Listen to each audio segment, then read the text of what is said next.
In this video, I'll cover how to mix and pour your own concrete for your own countertop. This is a real concrete job for a real customer. This is not a filmed for YouTube production. If you want something that watches like a TV show, you're watching the wrong video. Feel free to pause and read the script as I tried to keep this video moving along. That said, hopefully you can pick up a tip or two. Alright, we built this form in the last video. We're going to start this video by wiping it out.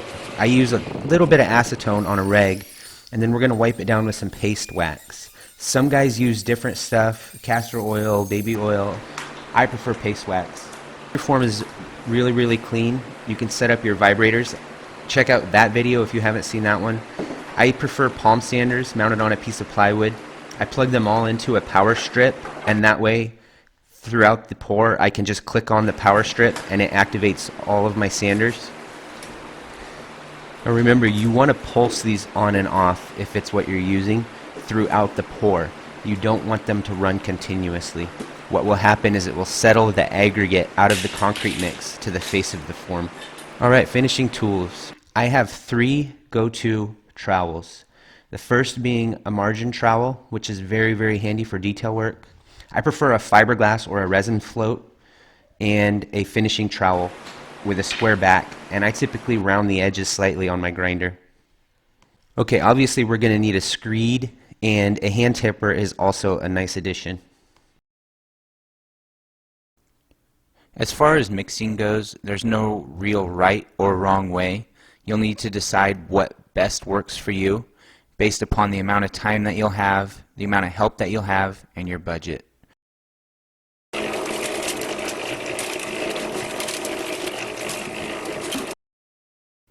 How much concrete do I need? Figuring out the volume.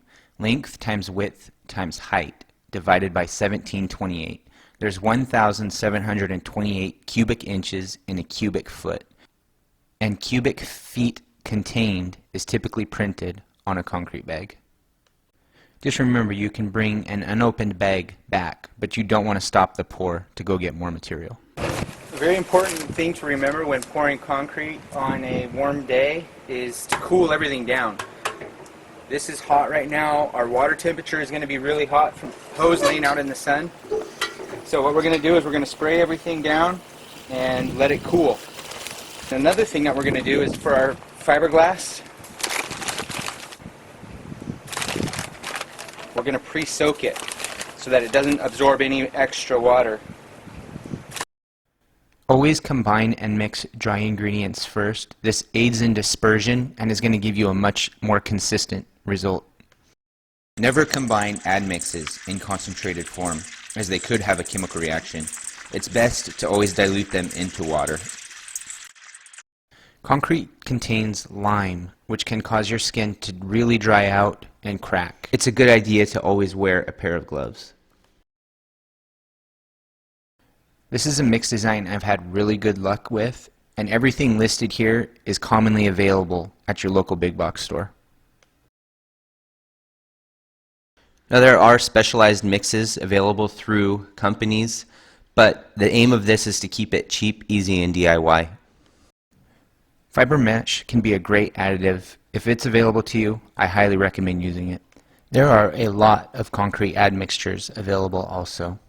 Although definitely not necessary, there are three that even somebody inexperienced in concrete could benefit from: a shrink reducer, a plasticizer, and a water reducer.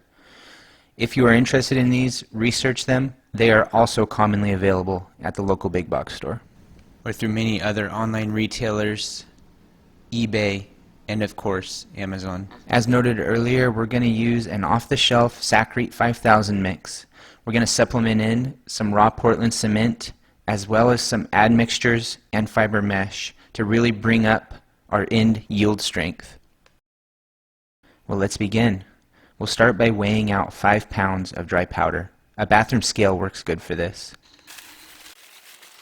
This is where you want to combine your two dry ingredients and let them mix. Okay, now we've let our two dry mixes mix together without any water. Now we're going to add our first batch of water. It's very important to remember when fine-tuning your mix consistency to always add water in small increments, as you can always add additional, but you can never take it back out.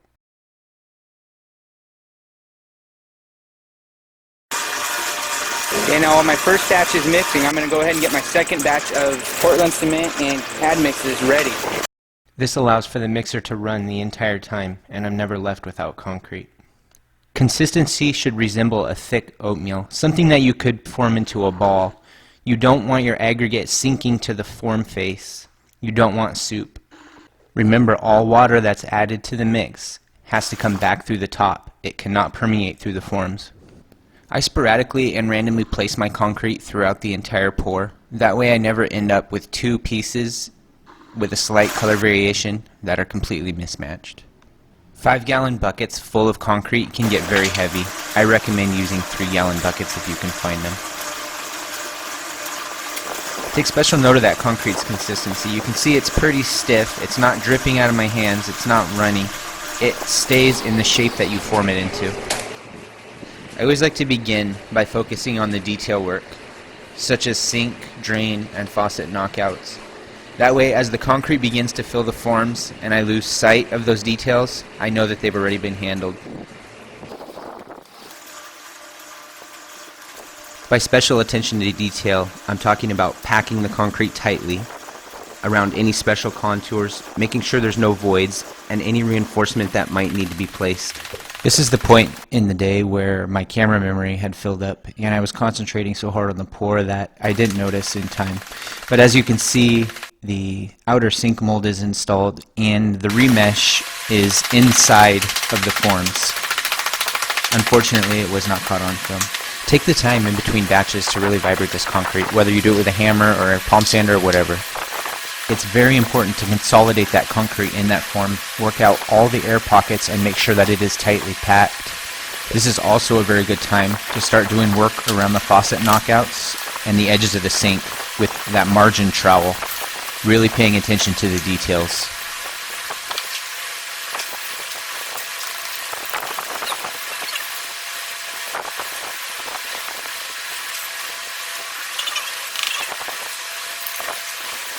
These form braces are kind of an obstacle, but you can slide that margin trowel underneath. Now I'm going to rod off this sink form, and I'm going to push all my extra material towards the center and really force it in around that drain knockout to make sure that there's no voids or imperfections. This is an area that requires special attention. 3-gallon bucket for the win.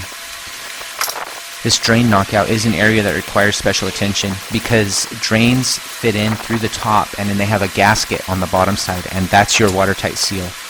Therefore, the mating surface for that gasket needs to be perfect. Or you need to be a whiz with plumber's putty.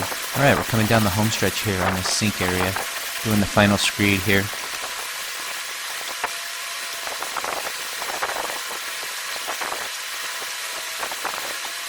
And done. Quick tip here, you can see with this margin trowel I'm scraping the edges of the melamine. That's always rich cream. There's never much aggregate in it because it gets squashed between the rod board and the form. So if you have small air pockets or small divots where you need just cream, that's a good place to pull it from.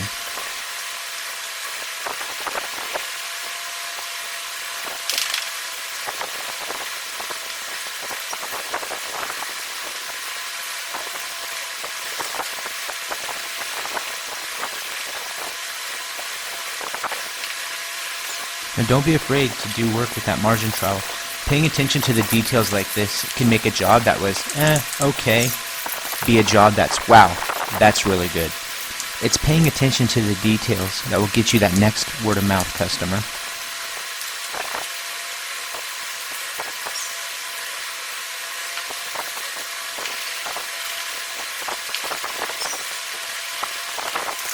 If you feel like it's not quite right or you're not 100% happy with it, take the couple extra minutes and do it until you're happy with it.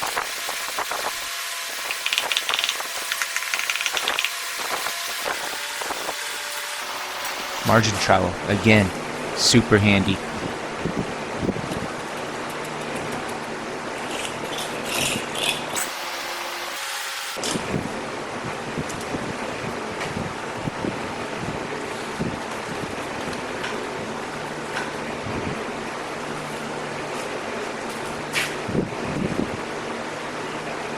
Now that we're nearing the point of putting a trowel on top of this, we'll want to tamp it one more time and force that aggregate down, which is going to make a world of difference in our final product. Give all these edges one more quick tap with the hammer. And again, the vibrator should be running on and off throughout this entire process. This is important in preventing bug holes. Bug holes are small voids that occur on the edges of the forms from entrapped air. They're not 100% avoidable, but you can alleviate the problem to a great degree with that extra vibrating. Now, if you're a concrete person, there might be a few different trowels that you would choose to put on here first. My first choice is a fiberglass trowel. Really like it, and it does a good job. Now, learning to read concrete and knowing when it needs what comes with experience, but typically it's pretty hard for a beginner to over trowel concrete, but it's definitely possible to under trowel it. Now, once the fiberglass float has done its job, it's time to move on to the finishing trowel. This is what puts that ultra smooth finish on the concrete. Now, it should be noted that these are the bottoms of the countertops, but it still doesn't hurt to pay attention to the details. It's good to take pride in your work. Not to mention, the bottom side of a precast countertop is a great place to practice your finishing skills for when you want to do that pour-in-place countertop. You can see here I keep using the edge of the form as a grade reference. Don't lose yourself out in the middle of the form and create a bird bath. If you need to, keep using that form edge as a grade reference.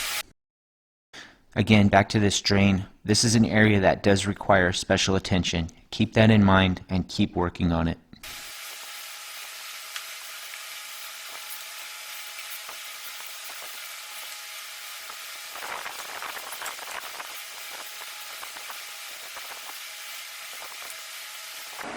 Now I can refer back to my notes again. This is an open edge right here. So that means you'll be able to walk up to the counter and feel the bottom of it. So I want this first 1.5 inches or so to be really nice. Now I've got here a water bottle with a very small pinhole in the lid, just to kind of help bring back some of that moisture. Now, this is a technique that should definitely be used in moderation. It is possible to overwater it. Now here we are midway, looking pretty good, but definitely still needs a lot of work. Especially this area around the faucets, edges of the sink.